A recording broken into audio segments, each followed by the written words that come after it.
ఏమతా బాగున్నారా?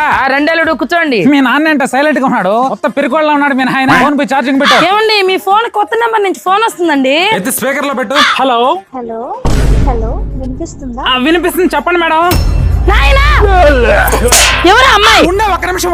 నాకు కొంచెం నెట్వర్క్ సరిగ్గా లేదు. నువ్వు చెప్పే లోపల నా నెట్వర్క్ ఆగిపోయేలా ఉంది అక్క. చెప్పండి ఎవరది చెప్పండి. మీరు మొన్న హాస్పిటల్ కి వచ్చారు కదా, రిపోర్ట్స్ వచ్చాయి. మీరు తండ్రి కాబోతున్నారు. ఏమే నేను తండ్రి కాబోతున్నానంటే మళ్ళీ ఎందుకు కొడుతున్నావే? నాకు ఆపరేషన్ అయ్యి 2 సంవత్సరాలు అవుతుంది. మళ్ళీ ప్రెగ్నెన్సీ ఎలా వస్తది? ముందు లేచేస్తా. ఓయమ్మా ఈడేంది ఇలా ఉన్నాడు? కంగ్రాచులేషన్స్ రమేష్. ఓయమ్మా నా పేరు రమేష్ కాదు సురేష్. ఓ సారీ అండి, రాంగ్ నెంబర్. ఏమే అల్లుడికి సిగ్గులు బిర్యానీ చేసి పెట్టు. రాంగ్ నెంబర్ కి సంపేసేలా ఉన్నారు కదా. తమ్ముడు అక్క తీసి పెట్టినాను కానీ నీకోసమే డబ్బులు.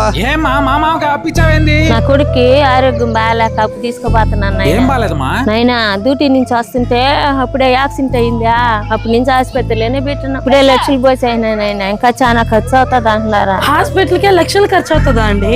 ఎందుకు అవదే? ఈ రోజుల్లో చిన్న జబ్బు కోసం హాస్పిటల్ పోయినా గానీ లక్షలు లేదా బయటికి రాలేకపోతున్నాం. మరి మనలాంటి వాళ్ళ పరిస్థితి ఏంటండి? మనలాంటి మిడిల్ క్లాస్ వాళ్ళం ఎన్ని కష్టాలు ఉన్నా సరే ఖచ్చితంగా ఒక హెల్త్ ఇన్సూరెన్స్ అయితే తీసి పెట్టుకోవాలండి. నేను పదే చెప్తుంటే మీకు చిరాకు అనిపించవచ్చు. కావాలంటే మీకు దగ్గరలో ఉన్న ఒక పెద్ద హాస్పిటల్ లోకి వెళ్ళి ఎంక్వైరీ చేసి చూడండి. లక్షలు పోస్తుంటారు బిల్లులు. ఆ బిల్లులు అప్పులు తీర్చుకోవడానికి మనకు జీవితాంతం పడుతుందండి. అవన్నీ లేకుండా మనం ధైర్యంగా ఉండాలంటే ఖచ్చితంగా ఇన్సూరెన్స్ మాత్రం తీసి పెట్టుకోండి. ఈ రోజుల్లో ఇన్సూరెన్స్ అనేది ఎక్కడైనా దొరుకుతుందండి. ఆన్లైన్ లో దొరుకుతుంది, బ్యాంకుల్లో దొరుకుతుంది, లేదా మీకు తెలిసిన ఏజెంట్ల ద్వారా తీసుకోండి. ఏదో ఎక్కువ రేట్ ఉంటుందని చెప్పి కంగారు పడకండి. మన ఫ్యామిలీ ఏజ్ ని బట్టి 400 నుంచి 500 వరకు కట్టుకుంటే మన కోట్లలో కవరేజ్ కూడా దొరుకుతుంది. మీరు బయట కంపేర్ చేసుకుంటే చాలా ఎక్కువ రేట్లు ఉంటాయండి. నేను ఏదైతే తీసుకున్నానో దాని లింక్ నా బయోలో ఇచ్చున్నాను. బయట సేమ్ కంపెనీకి ఎంత రేట్ ఉంది, ఇక్కడ ఎంత రేట్ ఉందో కంపేర్ చేసుకోండి. మీకు ఎక్కడ తక్కువ వస్తే అక్కడే తీసుకోండి. మీరు వెంటనే తీసుకోలేకపోయినా సరే మీ ఏజ్ కి మీ ఫ్యామిలీ ఏజ్ కి ఎంత అమౌంట్ పడుతుందో ఒకసారి చెక్ చేసుకోవడం కోసం లింక్ నా బయోలో ఇచ్చిన చెక్ చేసుకోండి.